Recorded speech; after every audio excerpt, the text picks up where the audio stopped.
Hi friends, welcome to our channel. நம்ம இந்த வீடியோவில் என்ன பார்க்க போகிறோம் அப்படின்னா, ரீசெண்டாக நடந்த ஒரு டிஎன்பிஎஸ்சி எக்ஸாமில் இருக்கக்கூடிய தமிழ் எலிஜிபிலிட்டி டெஸ்ட், அதாவது தமிழ் தகுதி தேர்வுக்கான கொஷின் பேப்பர் தான் பார்க்க போகிறோம்.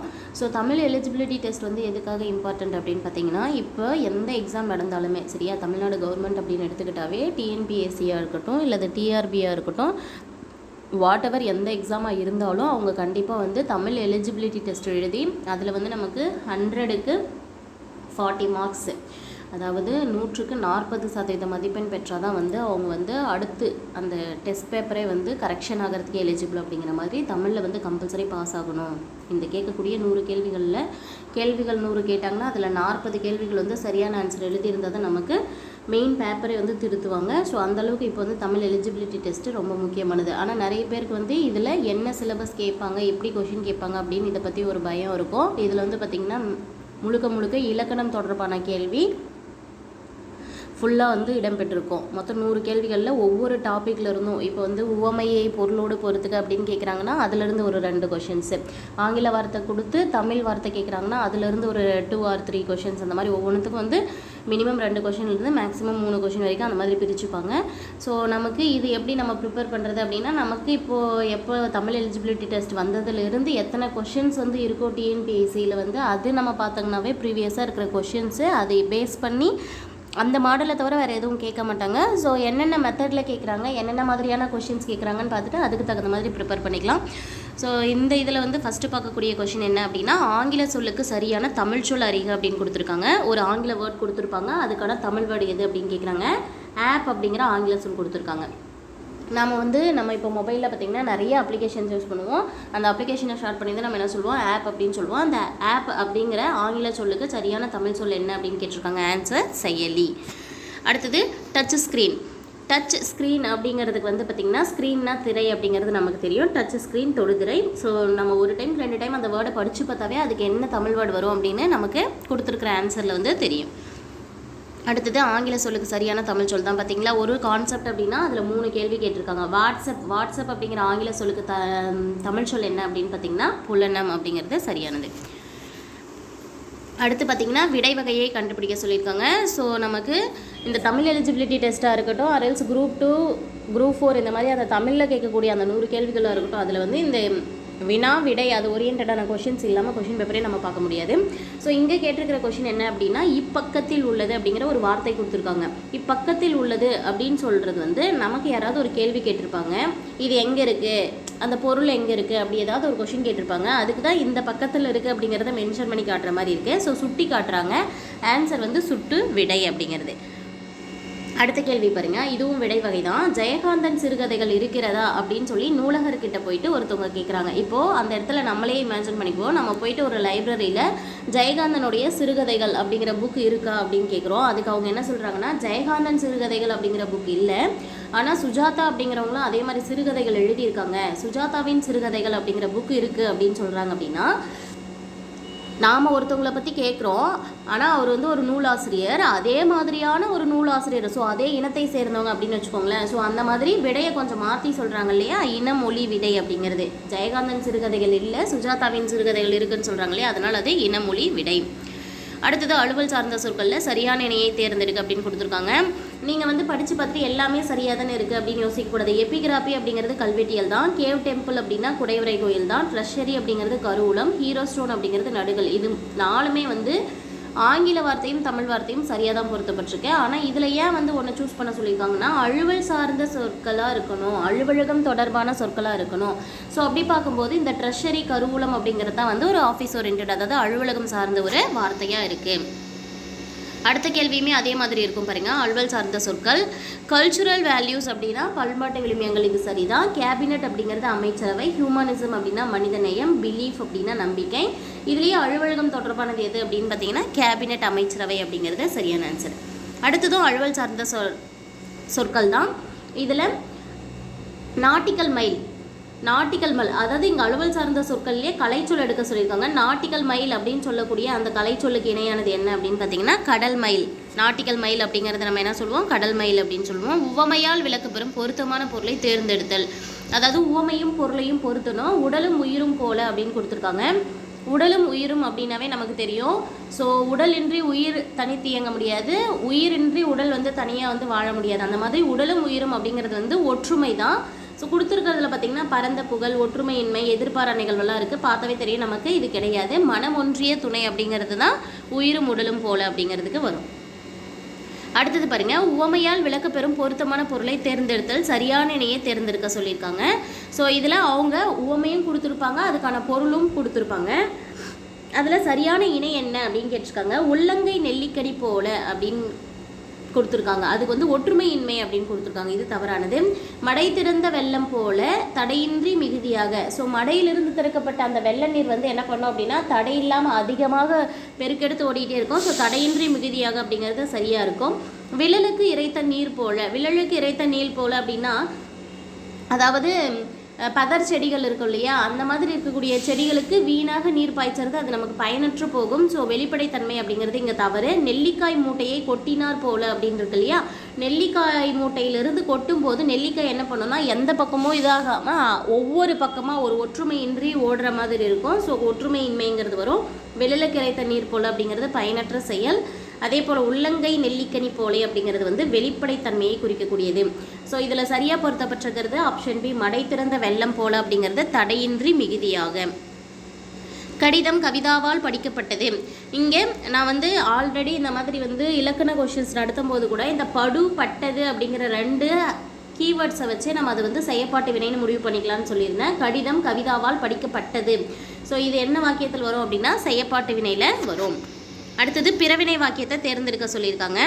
பள்ளிக்கு புத்தகங்கள் வருவித்தார். தான் ஒரு செயலை செய்யாமல் வேறு ஒருவர் மூலமாக அந்த செயலை செய்ய வைக்கிறது தான் பிறவினை. ஸோ மாணவன் பள்ளிக்கு புறப்பட்டு சென்றான் அப்படின்னா அவன் செய்கிற வேலை தான். பாட்டு பாட மாணவிகள் கூட்டமாக வந்தனர் அவர்னா அவர்கள் செய்யக்கூடிய அந்த ஒர்க்கு தான். அவர்கள் நன்றாக படித்தனர் அப்படின்னா அவங்களே நல்லா படிக்கிறாங்க அப்படின்னு அவங்கள மென்ஷன் பண்ணி தான் சொல்கிறாங்க. ஆனால் பள்ளிக்கு புத்தகங்கள் வருவித்தார், பள்ளிக்கு புத்தகங்கள் வந்து வாங்கிட்டு வந்தார்னு சொல்லலை, வர வச்சாங்கன்னு சொல்கிறாங்க. அதாவது அந்த வேலையை வந்து வேறு ஒருத்தவங்க மூலமாக அந்த வேலையை செய்ய வச்சுருக்காங்க. ஸோ பள்ளிக்கு புத்தகங்கள் வருவித்தார் அப்படிங்கிறது தான் பிறவினை வாக்கியத்தில் வரும். அடுத்து இருக்கக்கூடிய கேள்வி என்ன அப்படின்னு பார்த்தீங்கன்னா தன்வினை வாக்கியம். இப்போ சொன்னோம் இல்லையா, தானே ஒரு செயலை வந்து செஞ்சுருக்கணும், அந்த வேலையை தானே செய்திருக்கணும், மற்றவர்கள் செய்திருக்கக்கூடாது, தானே அந்த வேலையை செய்திருக்கணும், அதுதான் தன்வினை. அவனை திருந்த செய்தான் அப்படின்னா வேற ஒருத்தவங்க திருந்த செய்தான், உங்களை நீங்கள் அந்த இடத்துல மென்ஷன் பண்ணிக்கோங்க. அவனை திருந்த செய்தான். வேற ஒருத்தவங்களை நீங்கள் வந்து அவங்க ஏதாவது தவறு செய்கிறாங்கன்னா அவங்கள திருத்த வைக்கிறீங்க அப்படின்னா அது கிடையாது. அவன் திருத்தினான், தான் வந்து அந்த வேலையை செய்தான். அங்கே மற்றவர்களை பற்றி சொல்லப்படலை, அவன் திருத்தினான்னு மட்டும் சொல்லியிருக்காங்க. ஸோ இதுதான் தன்வினைக்கு வரும். அவர்கள் படிக்க வரவழைக்கப்பட்டனர் அப்படின்னா வந்து செயற்பாட்டு வினையில் வரும். பள்ளிக்கு புத்தகங்கள் வருவித்தார் அப்படின்னா பிறவினையில் வரும். அடுத்த கொஸ்டின் பாருங்க. பொழுது, பெரும்பொழுது, சிறுபொழுது என 2 வகைப்படும் அப்படின்னு சொல்லி ஒரு ஆன்சர் கொடுத்துட்டாங்க. இதுக்கு வினா அமைக்க சொல்கிறாங்க. பொழுது எத்தனை வகைப்படும் அப்படின்னு நம்ம கேள்வி கேட்கலாம். அடுத்த கேள்வியை பாருங்க. நமது வீட்டிற்கு வந்தவரை உபசரிக்கும் முறையை நாட்டுப்புற பாடல் கூறுகிறது. அதாவது இதுக்கும் ஒரு வினா அமைக்க சொல்லியிருக்காங்க. நமது வீட்டிற்கு வந்தவரை உபசரிக்கும் முறையை எந்த பாடல் கூறுகிறது அப்படின்ற கேள்விக்கு இது ஆன்சராக இருக்கும். நெக்ஸ்ட் 16வது கேள்வியை பாருங்க. காணும் பொங்கல் அன்று உற்றார் உறவினர் மற்றும் நண்பர்கள் வீட்டிற்கு சென்று அவர்களை கண்டு மகிழ்வர் அப்படின்னு சொல்லிட்டு ஒரு சென்டென்ஸ் கொடுத்துருக்காங்க. இதுக்கும் கொஷின் அமைக்கணும் நாம. இதில் பார்த்தீங்கன்னா காணும் பொங்கல் அன்று உற்றார் உறவினர் மற்றும் நண்பர்கள் வீட்டுக்கு சென்று என்ன செய்வர் அப்படின்னு கேட்கலாம். சரியா? அப்போ மகிழ்ச்சி அடைவர் அப்படின்னு சொல்லுவாங்க. அடுத்த கேள்வி 17வது. இரு வினைகளின் பொருள் வேறுபாடை அறிதல். அதாவது இரண்டும் பார்த்திங்கன்னா படிக்கும்போது நமக்கு ஒரு செயலை செய்யக்கூடிய வினை சொற்களாக தான் இருக்கும். கலைத்தல், கலைத்தல் அப்படின்னு சொல்லிட்டு இந்த கலைத்தல் அப்படிங்கிறது முதல்ல இருக்கக்கூடியது பார்த்திங்கன்னா அழித்தலை குறிக்கக்கூடிய வார்த்தை. இந்த கலைத்தல் அப்படிங்கிறது வந்து களைப்படைவது, சோர்வடைவதை குறிக்கக்கூடிய வார்த்தை. அடுத்து பாருங்கள். 2 வினைகளின் பொருள் வேறுபாடை அறிய சொல்லி பணிந்து அப்படின்னு, அதாவது பணித்து அப்படிங்கிற வார்த்தையும் பணிந்து அப்படிங்கிற வார்த்தையும் கொடுத்துருக்காங்க. இந்த 2 வார்த்தையும் டிஃப்ரென்சியேட் பண்ணி சென்டென்ஸ் எது முழுமை பெற்றது அப்படின்னா தலைவர் தொண்டர்களை வேலை செய்ய பணித்தார். ஃபர்ஸ்ட் வந்து பணித்துன்னு கொடுத்துருக்காங்களா, தலைவர் தொண்டர்களை வேலை செய்ய பணித்தார், அந்த வேலையை வந்து செய்ய சொல்கிறாங்க அப்படின்னு சொல்கிறாங்க. அதே போல் பணிந்து அப்படின்னா தலைவர் சொன்ன உடனே என்ன பண்ணுவாங்க, தொண்டர்கள்லாம் ரொம்ப பணிவாக கேட்பாங்க இல்லையா, தொண்டர்கள் தலைவருக்கு பணிந்தனர் அப்படிங்கிற சென்டென்ஸ். ஆப்ஷன் பி தான் சரியான ஆன்சர். அடுத்த கேள்வி பார்க்கலாம். சொற்களை ஒழுங்குபடுத்தி சொற்றொடராக்குதல் அப்படின்னு கொடுத்துருக்காங்க.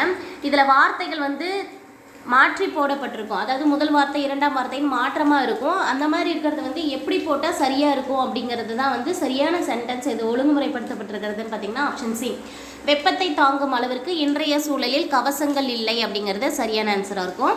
20வது கேள்வி பாருங்கள். சொற்களை ஒழுங்குபடுத்தி சொற்றொடராக்குறதில்ல. இதுலேயும் சரியாக இருக்கிறது வந்து ஃபர்ஸ்ட் ஆப்ஷன் தான். மொழிபெயர்ப்பை கல்வியாக ஆக்குவதன் மூலமாக அனைத்து உலக அறிவையும் நாம் எளிதாக பெற முடியும். மொழிபெயர்ப்பை கல்வியாக ஆக்குவதன் மூலம் அனைத்து உலக அறிவையும் நாம் எளிதாக பெற முடியும். அடுத்த கேள்விக்கு போயிடலாம். அகர வரிசைப்படி சொற்களை சீர் செய்க அப்படின்னு கொடுத்துருக்காங்க. ஸோ அகர வரிசை அப்படின்னா கொடுத்துருக்கிறது எல்லாமே பா வரிசை. அதில் முதல்ல எப்படி வரும்னு பாருங்கள். பட்டு, பாட்டு, பிட்டு, பீர்க்கம்.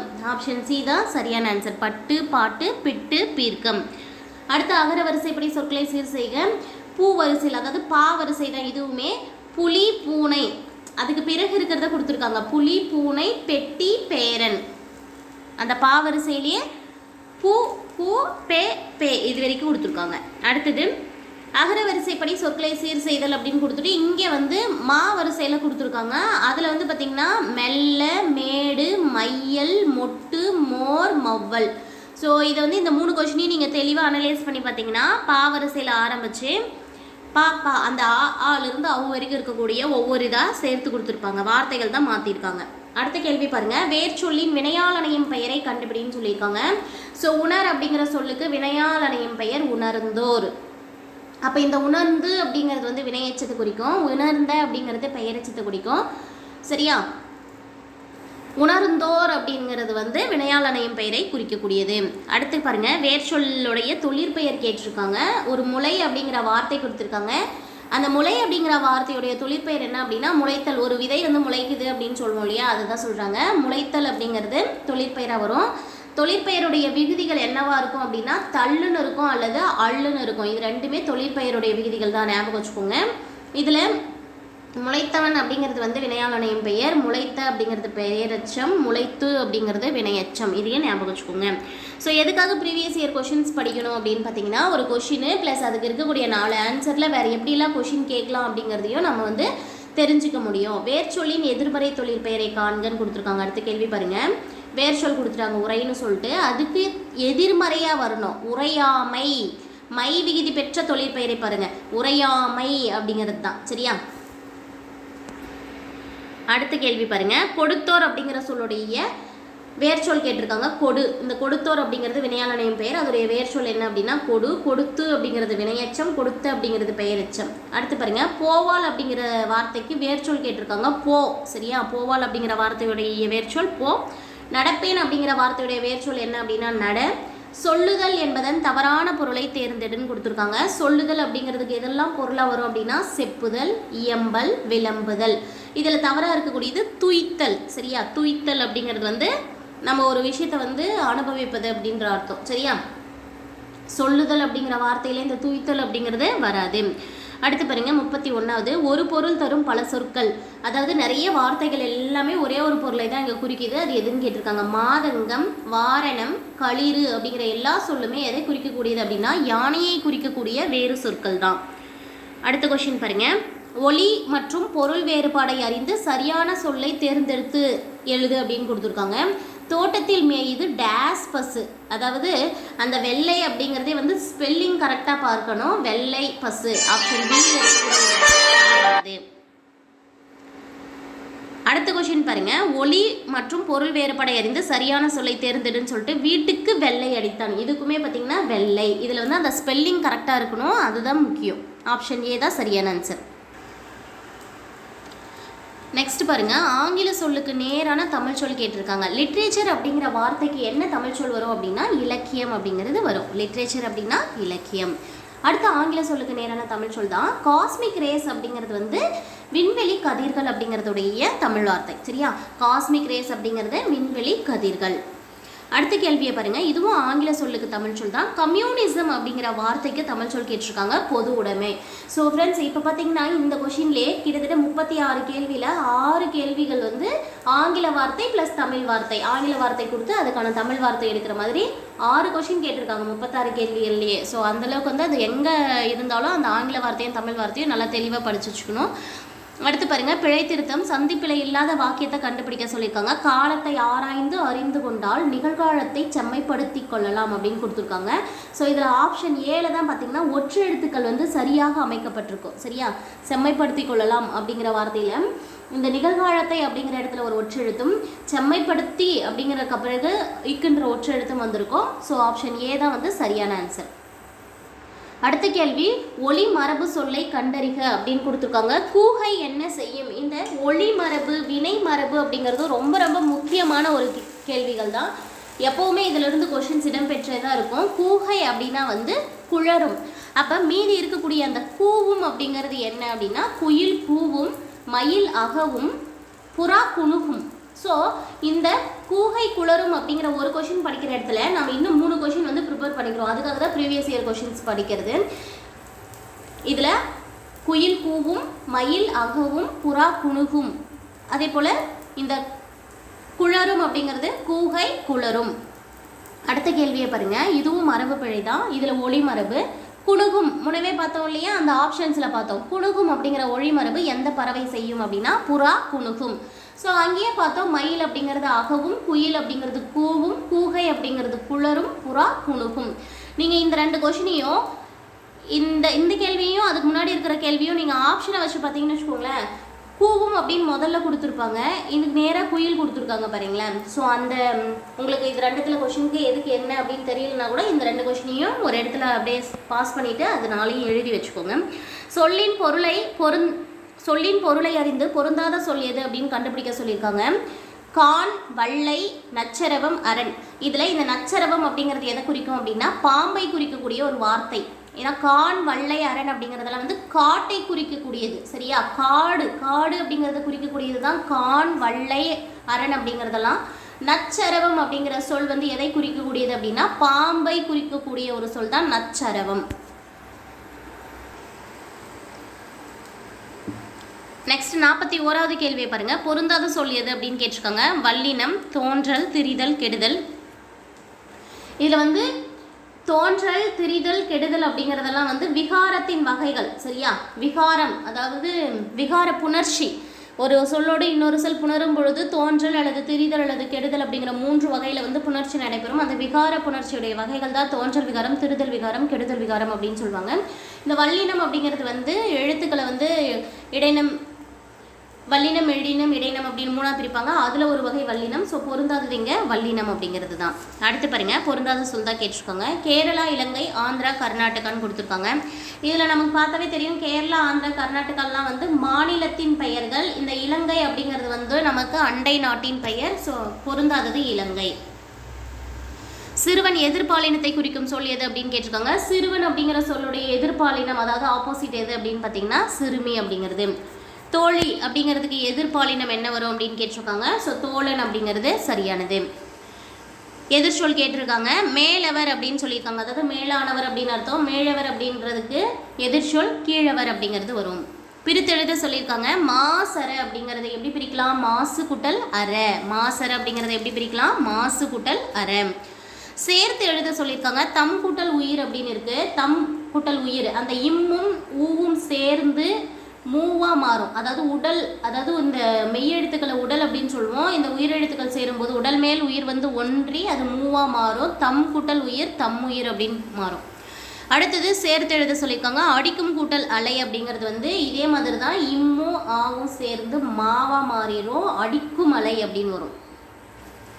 அடுத்தது பத்தியிலேருந்து வினா எடுக்க சொல்லியிருக்காங்க. சரியா, இந்த பத்தியை முழுமையாக படிச்சுட்டு அதிலிருந்து வினாக்களுக்கு ஆன்சர் பண்ணணும். இப்போ இந்த பேராகிராஃபில் என்ன இருக்குது அப்படின்னா, ஒரு கப்பல், அதாவது தமிழர்களுடைய கப்பல் கலையை பற்றி இருக்குது. கப்பல் பல்வேறு வகையான உறுப்புகளை உடையது. எறா, பருமல், வங்கு, கூம்பு, பாய்மரம், சுக்கான், நங்கூரம் போன்றவை கப்பலின் உறுப்புகளில் சில. கப்பல் அப்படிங்கிறது வந்து பல்வேறு உறுப்புகளுடையது. அந்த உறுப்புகள் கொடுத்துருக்காங்க. கப்பலின் முதன்மையான உறுப்பு என்ன அப்படின்னா அடிமரம் அப்படின்னு சொல்லக்கூடிய எறா தான். குறுக்கு மரத்தை பருமல்னு சொல்லுவாங்க. கப்பலை செலுத்துவதற்கும் உரிய திசையில் திருப்புறத்துக்கும் பயன்படுற ஒரு கருவிக்கு பேர் சுக்கான். கப்பலை நிலையாக நம்ம ஒரு இடத்துல நிறுத்தி வைக்க உதவக்கூடிய அந்த உறுப்புக்கு பேர் வந்து நங்கூரம். சமுக்கு அப்படின்ற ஒரு கருவியும் கப்பல்களில் பயன்படுத்தினாங்க அப்படின்னு கப்பல் சாஸ்திரம் அப்படின்ற நூலில் சொல்லப்பட்டிருக்கு அப்படின்னு கொடுத்துருக்காங்க. இப்போ ஒரு கேள்வியாக பார்க்கலாம். கப்பலின் முதன்மையான உறுப்பாகிய அடிமரத்தின் பெயர் என்ன அப்படின்னு கேட்டிருக்காங்க. நம்ம பார்த்தோம் கப்பலின் முதன்மையான உறுப்பு அடிமரம் அப்படிங்கிறது எரான்னு சொல்லுவோம்.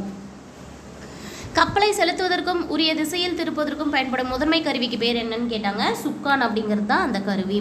கப்பலை நிலையாக ஒரு இடத்துல நிறுத்தி வைக்கணும் அப்படின்னா நமக்கு பயன்படுறது நங்கூரம். கப்பலின் குறுக்கு மரத்துடைய பெயர் என்னன்னு கேட்டிருக்காங்க. ஆன்சர் பருமல். கப்பல்களில் பயன்படுத்தும் ஒரு கருவியான கப்பல் சாத்திரம் நூல் குறிப்பிடுவது, அதாவது கப்பல் சாத்திரம் அப்படிங்கிற நூலில் எந்த கருவியை பற்றி சொல்லப்பட்டிருக்கு அப்படின்னா சமுக்கு அப்படிங்கிற கருவியை பற்றி. அடுத்த கேள்விக்கு போயிடலாம். ஒருமை பன்மை பிழை இல்லாத தொடர் எது அப்படின்னு கேட்டிருக்காங்க. ஆன்சர் ஆப்ஷன் டி, யானையோர் புறமுதுகு காட்டி ஓடி பிழைத்தனர் அப்படிங்கிறது தான் சரியானது.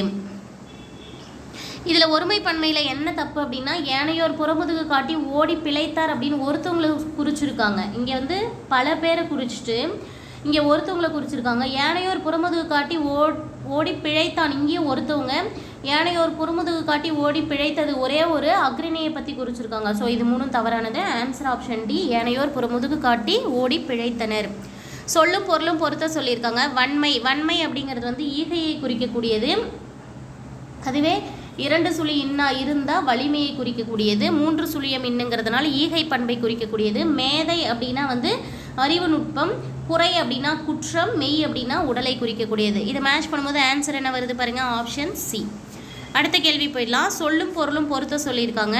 முகில் அப்படிங்கிற வார்த்தைக்கு என்ன வரும் அப்படின்னா மேகம், காலன் அப்படின்னா யமன், மெத்த அப்படின்னா மிகவும், சேகரம் அப்படின்னா கூட்டம். Answer option C 3, 4, 1, 2. இதுவும் சொல் பொருள் தான். பொலம் அப்படின்னா அழகு, கல் அப்படின்னா மலை, மல்லல் அப்படின்னா வளம், செரு அப்படின்னா வயல். Answer option B 3, 1, 4, 2.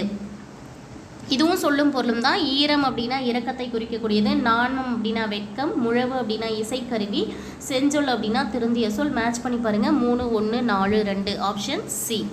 பிழை திருத்துதல், ஒரு ஓர் அப்படிங்கிற இந்த 2 வார்த்தைகள் எங்கே வரும் அப்படிங்கிறது தான். ஓர் அப்படிங்கிற வார்த்தை எப்பொழுதுமே பார்த்திங்கன்னா ஆளிருந்து அவ்வரிக்கும் இருக்கக்கூடிய அந்த உயிரெழுத்துக்கள் வார்த்தைக்கு முன்பாக வரணும். அங்கே இரவில் ஈ இருக்குது, அந்த இடத்துல ஓர்னு வரணும். மற்ற இடத்துல பார்த்திங்கன்னா அடுத்தது இந்த பகல், ஒரு பகல் அப்படின்றது, இந்த பா அப்படிங்கிறது வந்து உயிர்மை எழுத்து. உயிர்மை எழுத்தில் வந்து ஒரு தான் இருக்கணும். சரியா? இந்த 3 சென்டென்ஸ்லையுமே பார்த்திங்கன்னா உயிர்மை எழுத்து இருக்கிற இடத்துல பார்த்திங்கன்னா இந்த இடத்துல ஓர் இருக்குது. இந்த இதனால இது 2ம் தவறு. அதே போல் இந்த ஃபஸ்ட்டு சென்டென்ஸில் வந்து நா அப்படிங்கிற எழுத்துக்கு முன்னாடியும் ஒரு அப்படின்னு வந்திருக்கணும். இந்த இடத்துல ஓர்னு இருக்குது. ஸோ முதல் சென்டென்ஸும் தப்பு. லாஸ்ட்டாக இருக்கக்கூடியது பாருங்கள். ஓர் இரவும் ஒரு பகலும் சேர்ந்தது ஒரு நாள். ஓர் இரவும் ஒரு பகலும் சேர்ந்தது ஒரு நாள். இதுதான் சரியான ஆன்சர். அடுத்ததும் ஓர் இது சரியாக பொருத்தணும். ஓர் அழகிய சிற்றூரில் ஒரு குளம் இருந்தது அப்படிங்கிறது சரியான ஆன்சர். பிழை திருத்த சொல்லியிருக்காங்க. சரியான பதில் எது அப்படின்னு, இங்கே வந்து ஓர் உயிர், ஒரு உலகம், ஒரு நண்பன், ஒரு உயிர் அப்படின்னு கொடுத்துருக்காங்க. இதெல்லாமே தவறானது. ஓர் உயிர், அதாவது உயிர் எழுத்துக்கு முன்னாடி ஓர் அப்படிங்கிறது வரணும். ஸோ ஓர் உயிர் அப்படிங்கிறது சரியானது. சரியான தொடர் தான் கேட்டிருக்காங்க. ஸோ அதில் ஆப்ஷன் சியை பாருங்கள். அணி என்னும் சொல்லுக்கு அழகு என்பது பொருள். அணி அப்படிங்கிற வார்த்தைக்கு என்ன பொருள்? அழகு என்பது பொருள். அடுத்து 63வது கேள்வி. சரியான தொடரை தேர்ந்தெடுக்க சொல்லியிருக்காங்க. விருந்தோம்பல் முதன்மையான தமிழர்களின் பண்பாட்டு கூறுகளில், அதாவது வார்த்தைகள் மாற்றி மாற்றி போட்டிருப்பாங்க. அதில் சென்டென்ஸ் முழுமை பெறுறது ஆப்ஷன் டி தான். தமிழர்களின் பண்பாட்டு கூறுகளில் விருந்தோம்பல் முதன்மையானது. தமிழர்களுடைய பண்பாடுகளிலே முதன்மையாக இடம்பெற்றது எதுதான்? விருந்தினரை உபசரிக்கும் விருந்தோம்பல் பண்பு. அடுத்து சரியான தொடர் கேட்டிருக்காங்க. இதனை இதனால் இவன் முடிக்கும் என்றாய்ந்து அதனை அவன் கண் விடல். இது வந்து ஒரு திருக்குறள் வந்து சரியாக அந்த வார்த்தை மாறாமல் இருக்கிறது ஆப்ஷன் ஏ தான். இதனை இதனால் இவன் முடிக்கும் என்றாய்ந்து அதனை அவன் கண் விடல். அடுத்த கேள்வி. ஒருமை பன்மை பிழை இல்லாத தொடர் கேட்டிருக்காங்க. ஆப்ஷன் பி பாருங்கள். இது பழம் அன்று, இவைகள் பழங்கள் அல்ல. அதாவது ஒருமையாக இருந்தால் அன்று அப்படிங்கிறதும், பன்மையாக இருந்தால் அல்ல அப்படிங்கிற வார்த்தையும் நமக்கு வந்து பயன்படுத்த தெரியணும். அதுக்காக தான் இது அப்படின்னு ஒரே ஒரு பழத்தை சொல்கிறாங்க. இது பழம் அன்று, இவைகள்னு பல பழங்களை சொல்கிறாங்க. இவைகள் பழங்கள் அல்ல அப்படிங்கிறது வரணும். அந்த அன்று அல்ல அப்படிங்கிற வார்த்தைகள் வந்து பயன்படுத்த தெரிஞ்சிருந்தால் தான் இதை நம்மளால் எடுக்க முடியும். பொருத்தமான பொருளை தேர்ந்தெடுக்க சொல்லியிருக்காங்க. குளவி அப்படிங்கிறதும் குழவி அப்படின்னு சிறப்பு லாழ வரதும். ஸோ குளவி அப்படின்னு சொல்லக்கூடிய முதல்ல இருக்கக்கூடியது ஒரு வகையான பூச்சியை குறிக்கும். குழவி அப்படின்னு சிறப்பு லாழ வரது வந்து குழந்தையை குறிக்கும். இது எப்படி ஞாபகம் வச்சுக்கலாம் அப்படின்னா, குழவி அப்படிங்கிறதுலையும் சிறப்பு லா வரும், குழந்தை அப்படிங்கிறதுலையும் சிறப்பு லா வரும். அதை வச்சு ஞாபகம் வச்சுக்கோங்க. அடுத்த கேள்வி. பொருத்தமான பொருள் கேட்டிருக்காங்க. நல்கினால் அப்படின்னா என்னென்னா கொடுத்தால். நல்கினால் அப்படிங்கிறது கொடுத்தால் அப்படிங்கிறது மீனிங்கு. பின்வரும் மரபு தொடரை இணையான பொருளோடு பொருத்த சொல்லியிருக்காங்க. கண்ணை மூடிக்கொண்டு. கண்ணை மூடிக்கொண்டு அப்படின்னா அதுக்கு என்ன வரும்னா, கண்ணை மூடிட்டு ஒரு வேலையை செய்ய முடியுமா? அது என்ன இருக்குன்னே தெரியாமல் செய்வான். அப்போ ஆராய்ச்சியே பண்ணாமல் ஆராய்ந்து பார்க்காமல் செய்யறது தான் கண்ணை மூடிக்கொண்டுக்கு வரும். அடுத்தது கலைச்சொல்ல பொறுத்த சொல்லியிருக்காங்க. மித் அப்படின்னா என்ன அப்படின்னு பார்த்தீங்கன்னா தொன்மம். அனஸ்தெட்டிக்ஸ் அப்படின்னா ஏஸ்தெட்டிக்ஸ் அப்படின்னா கலைச்சொல். டெர்மினாலஜி அப்படிங்கிறது வந்து எதை குறிக்கும் அப்படின்னு பார்த்தீங்கன்னா, சரி ஒரு நிமிஷம். மித் அப்படின்னா தொன்மை, ஏஸ்தெட்டிக் அழகியல், டெர்மினாலஜி கலைச்சொல், ஆர்டிஃபேக்ட்ஸ் அப்படின்னா கலைப்படைப்புகள். Answer option C. சரியான இணை கண்டுபிடிக்க சொல்லியிருக்காங்க. ரினாய்சன்ஸ் அப்படின்னா மறுமலர்ச்சி. ரினாய்சன்ஸ் அப்படின்ற வார்த்தைக்கு சரியான தமிழ் மீனிங் என்ன? மறுமலர்ச்சி. அடுத்த கலைச்சொல் பாருங்க. தவறானது கேட்டிருக்காங்க. மிசைல் அப்படின்னா ஏவுகணை, சாலையன்ஸ் ஆயில் அப்படின்னா கலர் நிலம், காம்பினேஷன் அப்படின்னா புணர்ச்சி. சிக்கன் சூப் அப்படிங்கிறது காய்கறி வடிசாறு அப்படின்னு கொடுத்துருக்காங்க. சிக்கன் சூப் அப்படிங்கிறது வந்து காய்கறி வடிசாறு இல்லை, வெஜிடபிள் சூப் தான் காய்கறி வடிசாறு. கூற்று காரணம் சரியா தவறான்னு கேட்டிருக்காங்க. கூற்றில் செப்பலோசை வெண்பாவிற்கு உரியது. திருக்குறளும் நாலடியாரும் வெண்பாவில் அமைந்துள்ளன அப்படின்னு கொடுத்துருக்காங்க. இருவர் உரையாடுவது போன்ற ஓசை செப்பலோசை அப்படின்னு கொடுத்துருக்காங்க. ஸோ கூற்றும் சரியானது தான், காரணமும் சரியானது தான். அடுத்து கூற்று காரணம் சரியா தவறாக கேட்டிருக்காங்க. ஓர் எழுத்தே பொருள் தரும் சொல்லாக அமைவது ஓர் எழுத்து ஒரு மொழி. மீ என்னும் ஒரு எழுத்து ஒரு மொழி மேகம் அப்படிங்கிற பொருளை தரும் அப்படின்னு கொடுத்துருக்காங்க. ஸோ இதில் வந்து பார்த்திங்கன்னா கூற்று சரி, காரணம் தவறு. ஏன்னா மீ அப்படின்னா வந்து மேலே அப்படிங்கிற வார்த்தையை குறிக்கக்கூடியது. ஸோ காரணம் தவறானது, கூற்று சரியானது. ஒரு எழுத்தே பொருள் தந்தால் அது ஒரு எழுத்து ஒரு மொழி தான். 74வது கேள்வி. காரணம் கூற்று காரணம் தான். சிறு சிறு உறுப்புகளாக பிரிக்கும் வகையில் அமையும் சொற்கள் பகுபதங்கள்னு சொல்கிறாங்க. பகுபத உறுப்புகள் 5ன்னு கொடுத்துருக்காங்க. ஸோ இதில் பார்த்திங்கன்னா கூற்று சரிதான், காரணம் தவறு. பகுபத உறுப்புகள் வந்து 6 வகைப்படும். குறில் நெடில் மாற்றம் அறிந்து பொருளை வேறுபடுத்தணும்னு சொல்கிறாங்க. ஃபஸ்ட் இருக்கக்கூடியது சுடு, அடுத்தது சூடு. சுடு அப்படின்னா சுடுறத சொல்லும், சூடு அப்படின்னா தீக்காயத்தை குறிக்கக்கூடியது. Answer option A. குறில் நெடில் வேறுபாடு தான். தொடு தோடு அப்படின்னு, தொட்டு பார்த்தல் அப்படிங்கிறது தான் தொடு அப்படின்றது குறிக்கும். தோடு அப்படின்னா நம்ம காதில் அணியக்கூடிய ஒரு அணிகலனை குறிக்கக்கூடியது. இருபொருள் தர சொல்லியிருக்காங்க. அணி அப்படின்னா அந்த வார்த்தைக்கு வந்து அழகு, அணிகலன் அப்படின்னு சொல்லிட்டு 2 பொருட்கள் இருக்குது. இருபொருள் தருக அப்படின்னு சொல்லிட்டு திங்கள் அப்படின்னு கொடுத்துருக்காங்க. திங்கள் அப்படின்னா மாதம், அதே போல் திங்கள் அப்படின்னா சந்திரன், நிலவை குறிக்கக்கூடிய வார்த்தை.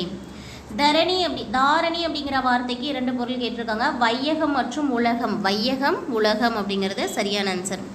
பொருத்தமான காலம் அமைத்தல். அப்துல் கலாம் அவர்கள் இந்தியாவின் உயரிய விருதான பாரத ரத்னா விருது பெற்றவர் அப்படின்னு கொடுத்துருக்காங்க. அது வந்து இறந்த காலத்தில் வரக்கூடியது தான், சிறப்பு கருதி பெற்றவர்னு கொடுத்துருக்காங்க. அடைப்புக்குள் உள்ள சொல்ல தகுந்த இடத்துல சேர்க்கணும். கொதி அப்படின்னு கொடுத்துருக்காங்க. சோறு கொதி வந்தது அப்படின்னு சொல்லுவாங்க. சரியா, சோறு கொதி வந்தது.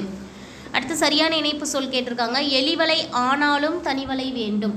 இது வந்து ஒரு பழமொழி தான். எலிவலை ஆனாலும் தனிவலை வேண்டும். நீ படிக்கலைன்னா ஊரில் யாரும் மதிக்க மாட்டாங்க, அதனால் நீ பள்ளிக்கூடம் போய் நல்லா படிச்சுக்க அப்படின்னு சொல்கிறாங்க. அதாவது எந்த வார்த்தை அந்த இடத்துல போட்டால் கரெக்டாக இருக்கும் அப்படின்னு கேட்குறாங்க. இணைப்பு சொல். அதிக அளவில் மரங்களை வளர்ப்போம், ஏனெனில் மரங்கள் தான் மலைக்கு அடிப்படை. ஏனெனில் அப்படிங்கிற அந்த வார்த்தை இணைப்பு சொல் வேணும். சரியான வினா சொல் கேட்டிருக்காங்க. டேஸ் சொற்களை பேச வேண்டும். எப்படி சொற்களை பேச வேண்டும் அப்படிங்கிற ஆன்சர் வரும். அடுத்து கண்டிப்பாக வழிவிட வேண்டிய வாகனங்கள் யாவை அப்படின்னு கேட்கணும். ஆன்சர் யாவை. மனிதனில் மனம் கலங்க காரணமாக அமைவது டேஸ் அப்படின்னா யாது. மனிதனுடைய மனம் கலங்க காரணமாக அமைவது யாது அப்படின்னு கேட்கணும். பொருத்தமான காலம் அமைத்தல்ல சரியான காலத்தை தேர்ந்தெடுக்க சொல்லியிருக்காங்க. அங்கு வருவீர்கள், இது எதிர்காலத்தில் குறிக்கப்பட்டிருக்கு. அங்கு வந்தீர்கள் எதிர்காலம்னா தவறு. அங்கு வந்தீர்கள் அப்படின்னா அது முடிந்தது, இறந்த காலம். அங்கு வருவீர்கள்னா இறந்த காலம்னு கொடுத்துருக்காங்க, அதுவும் தவறானது. அங்கு வருவீர்கள் அப்படிங்கிறது நிகழ்காலத்தை குறிக்கும் கொடுத்துருக்காங்க, அதுவும் தவறானது. ஸோ அங்கு வருவீர்கள் அப்படிங்கிறது எதிர்காலத்தை குறிக்கக்கூடியது. Answer option A. பொருத்தமான காலம் அமைத்தல். பார்த்திபனும் பாரதியும் பள்ளியை அடைந்தனர் அப்படின்னு கொடுத்துருக்காங்க. பள்ளியை அடைந்தனர், அடைந்து விட்டனர், இறந்த காலம். பின் வருவனவற்றுள் பேச்சு வழக்கில் இல்லாத தொடர் எது அப்படின்னு கேட்டிருக்காங்க. உழவர்கள் வயலில் இறங்கினார்கள். இதில் இறங்குறாங்க, இறங்கிட்டாங்க அப்படின்றதெல்லாம் பேச்சு வழக்கு. ஸோ பேச்சு வழக்கில் இருக்கக்கூடாது. உழவர்கள் வயலில் இறங்கினார்கள். Option C. சொற்களை இணைத்து புதிய சொல் உருவாக்கணும். பாரதிதாசனின் சிறந்த பதிப்பு குடும்ப விளக்கு. பாரதிதாசனுடைய ஒரு மிகச்சிறந்த படைப்பு எது? குடும்ப விளக்கு. Answer option B. பின்வருவனற்றுள் பேச்சு வழக்கு இருக்கக்கூடாது. சரியாக சொன்னாய் அப்படிங்கிறது வரும்.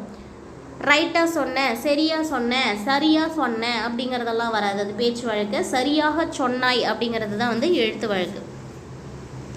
பேச்சு வழக்கு எழுத்து வழக்கு சரியானது எது அப்படின்னு கேட்டிருக்காங்க. அவன் தலையணையில் படுத்தான். அவன் தலக்காணியில்னு இருக்குது பாருங்கள். இதில் எல்லாத்துலேயுமே தலக்காணியில் இல்லை தலக்காயில் அப்படின்னு இருக்குது. இதெல்லாம் தவறானது. அவன் தலையணையில் படுத்தான் அப்படிங்கிறது சரியானது. பேச்சு வழக்கு எழுத்து வழக்கு கண்டுபிடிக்க சொல்லியிருக்காங்க. சரியானது எது அப்படின்ட்டு. விளக்கு அப்படிங்கிறது விளக்கு அப்படிங்கிறதா. அந்த ஸ்பெல்லிங் கூட நோட் பண்ணோம். ஆப்ஷன் டி தான் சரியான ஆன்சர். சரியான நிறுத்துக்குறிகளுடைய விடை எது அப்படின்னு கேட்டிருக்காங்க. இப்படியும் நடக்குமா என்ன. இதில் வந்து பார்த்திங்கன்னா அந்த மேலே இருக்கக்கூடிய அந்த அப்பாஸ்ட்ரோஃபி சரியா, இரட்டை மேற்கோள் குறி இருக்கு இல்லையா, அந்த சென்டென்ஸ் சரியானது. இப்படியும் நடக்குமா என்ன அப்படிங்கிறது.